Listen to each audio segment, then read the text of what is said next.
Je vais à l'école pour étudier, pour devenir riche et pour aider ma famille. Dans l'avenir, je veux devenir un médecin pour soigner les hommes. L'addition. Qu'est-ce que signifie l'addition? De bancs, ne sont pas des toilettes et les plafonds sont abîmés. L'école Babouda, c'est une école qui a beaucoup de problèmes. Parmi ces problèmes, le problème épineux, c'est le problème des locaux. Nous avons 18 classes autorisées, mais nous sommes dans l'obligation de faire fonctionner 13 classes seulement à cause de cette insuffisance-là.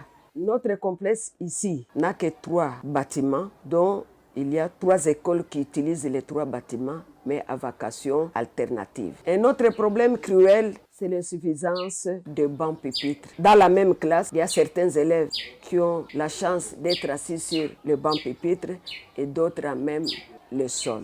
C'est une difficulté et puis c'est contre la pédagogie. Parce qu'en première et deuxième, tout élève doit être assis pour apprendre à écrire et à lire. Ces élèves qui sont assis à même le sol ont des difficultés de pouvoir bien écrire, ont des difficultés aussi de la lecture. Il y a une déformation aussi au niveau de leur colonne vertébrale. Il y a un problème de la vision aussi parce que celui qui est assis à même le sol, derrière la salle, il voit difficilement le tableau qui est devant lui. Est-ce que c'est par grand seulement?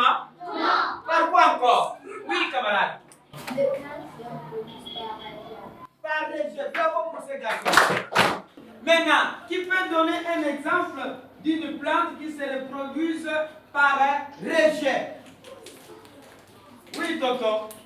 J'aime mon maître parce qu'il nous donne les matières, il ne frappe pas, il est gentil et ma matière préférée c'est l'histoire. Vraiment, nous avons beaucoup de difficultés. D'abord, nos enfants n'ont pas des objets classiques. Nous avons par exemple les cours d'informatique.